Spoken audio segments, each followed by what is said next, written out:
Prestige worldwide. Wide. Prestige worldwide. Greetings, Earthlings. Welcome to Billy Ho Sports. There's no place in the galaxy I'd rather be, and I'm excited to introduce Billy so he can help you with the DFS preview for the WWT Worldwide Technology Championship. Happy Halloween to everyone out there. Today we are looking at a golf course completely alien to you bipedals. Billy Ho is here to help you find the proper golfers to play in your DraftKings contests any in the world. Now I'll pass it over to Billy, who is a really super cool guy.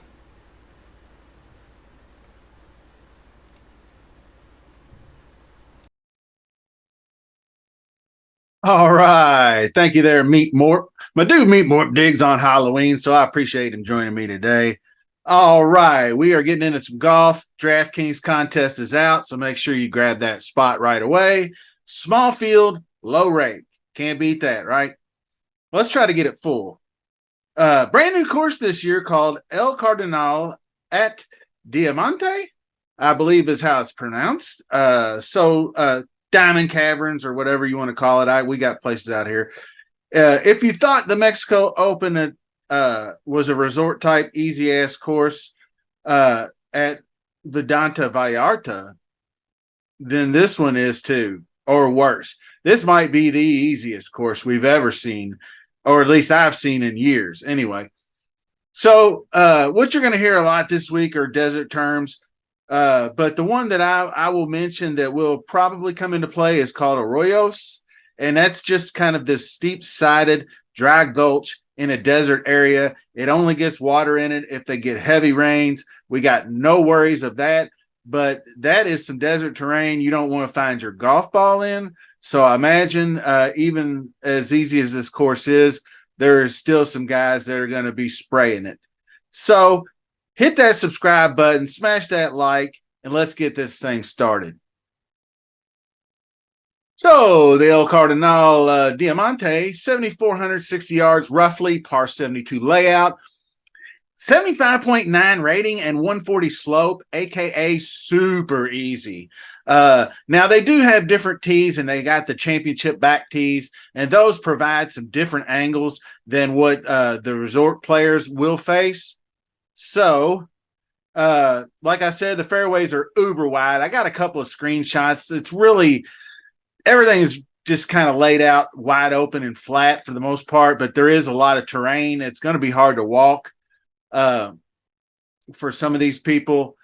8,300 square foot on average green sizes, which is like 23% larger than Marco Simone, which hosted the Ryder Cup, and that was the average 6,300. This thing's like 2,000 square feet larger than an average to large PGA. A lot of room out there. Let's put it that way. Anyway, most holes, longer sets of trees are more closely aligned to the arroyos to try to visually get in the minds of the players, as that's going to be a hazard. But PGA Tour players are hip to that. They know to trust their golf swings, and they'll just bomb it right over that stuff and end up out in the fairway. You see them cut trees off all the time and take on bunkers. So they're not scared of that shit anyway.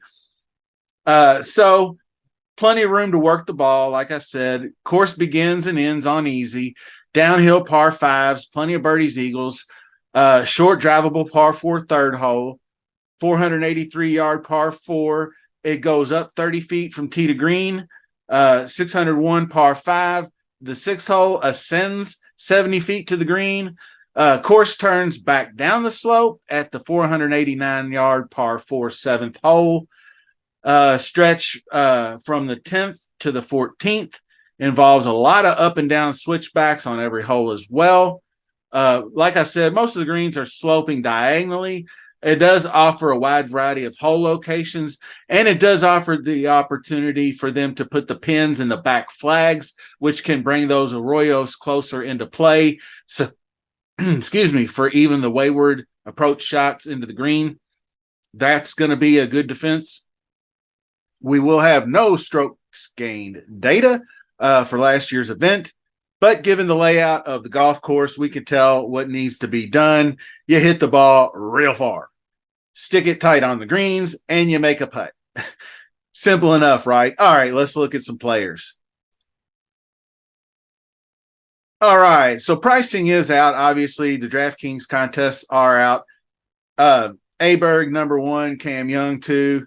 Cam Young, we have not seen in a long, long time. That's going to take a bit of a leap of faith, but you can't imagine a course setting up any better for a guy like Cameron Young, the way he hits the ball. So that's going to be interesting, the ownership up top. Obviously, Aberg's going to be like 35% owned, so you might get a massive discount. So speaking of that, we'll just see what ownerships on Rick Run Good's channel look like so far. So I organized this by distance, so you could see some of the guys down here, like this Cristobal. He hits it a long way, but he's not really good at anything else. So don't get sucked into just guys that hit it far and don't worry about accuracy and everything. So let's get the salaries back up here to normal. Aberg, like I said, that 26 to 20, I think that splits apart. Only a $300 discount to get up to Aberg, so I don't know why people would go. I mean, I guess Cameron Young does have his fan base, but then you got guys like Thigala and Steven Yeager is always right there at 10-200. People seem to play. He's not a big winner, but he's really, really good at these birdie fests. I mean, he does have a pretty decent, he's added distance, let's put it that way. So I'm not going to be so much concerned, but I don't want guys that are 30% fairways or something that could literally spray it off an 80-yard wide fairway. So I'm not really looking at that. But I want guys that can roll the rock on any surface. Now, what I did over here was on this Holy Grailer, we put in like the 4 years, and I put like past Palom, all past Palom. So you don't have a whole lot of rounds. But I mean, 10 rounds of golf for Davis Riley, that's pretty solid outcome. This is, Mexico, or the Mexico Open, I guess, Vidante Vallarta, most of these. But like Detri's got 22 rounds. He's a good putter anyway. He will probably be a little bit off the tee challenged because he's not quite the bomber, but he's been playing some pretty decent golf. But guys like Griffin, I got some guys written down that I will go over here in just a second. But you got Griffin, Brandon Wu. I did see that he seems to be positive on past Palom, but he's a terrible putter everywhere else. Bhatia rolls the rock. He loves these loves these tropical type courses. There are dudes that tend to thrive well. I'll be looking at guys like that. Of course, Hostler's been hot. Griot's another guy. So we'll get into more of that in a minute. But like I said, the custom model, I just went in and threw in like easy golf courses, scoring, approach putt, bonus putting, since you're going to have some guys with like 100-foot putts. So 20-foot putts and 5-foot. So both of these two stats are very important to me this week. Approach putt, because you got to get it up there. Getting up and down, 2 putting and getting the hell out of there. 3-putt avoidance is going to be real important. I'm not really sure on the slow, fast, medium greens, but normally these tropical past Paloms, they might be a little bit firmer and faster since they're so big. And I don't think that they're too worried about balls being blown off the green, so they're not that slow. So I'm going to call them average.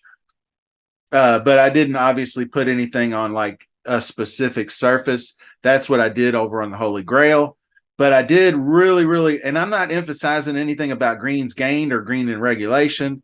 I'm sure there's a specific iron skill set that might come in handy, but I'm just going to go all around strokes gained total, but a heavy driving distance and some driving accuracy just to even things out.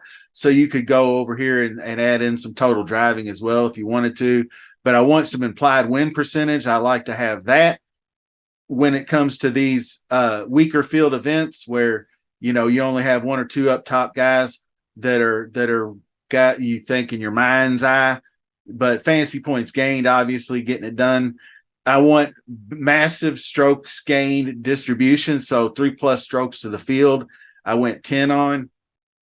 So anyway, just like I said, some weighted strokes and all that good stuff here. Just last 36 rounds, but obviously Aberg is up top. Callum Tarrant is a guy I think plays easy courses really well. Svensson, I love Svensson's ball striking ability. He's not long, but he is accurate, and he can putt when the timing is right.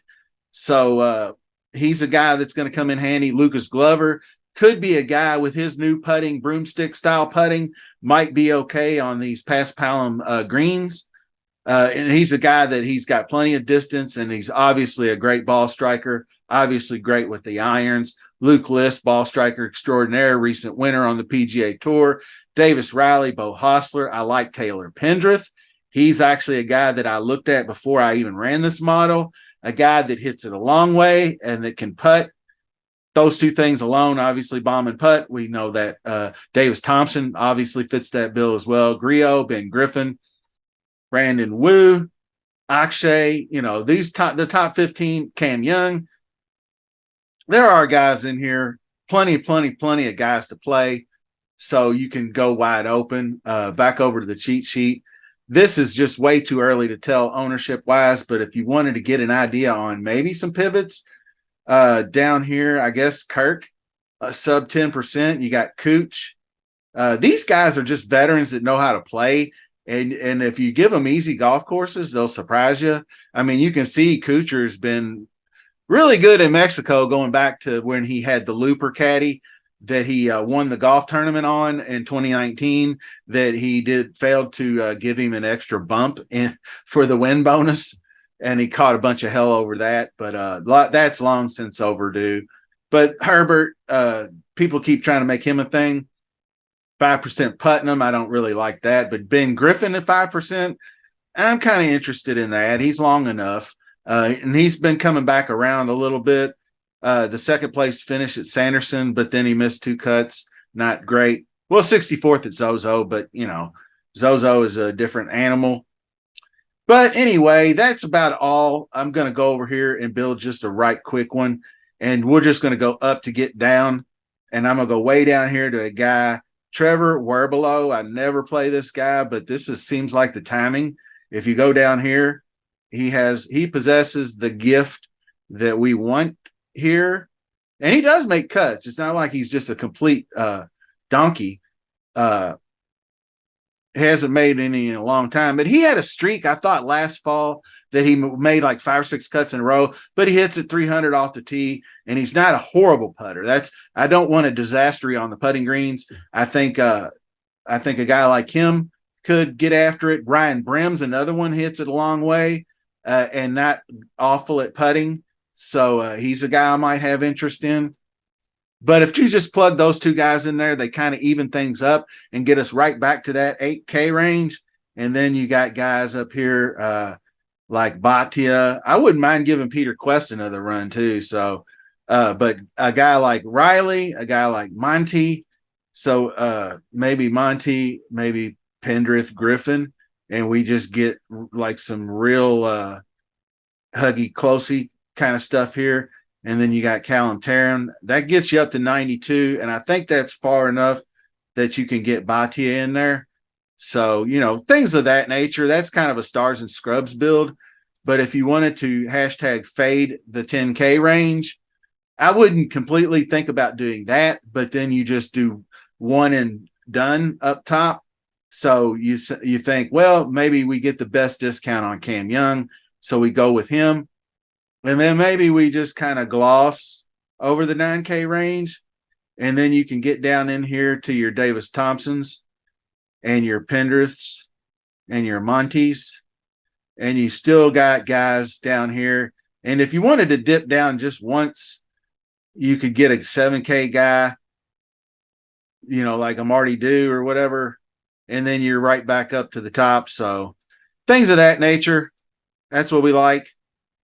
Hope you enjoyed the show. Get after it this week. Don't forget to join the Billy Ho contest. Subscribe, share with friends. See you soon.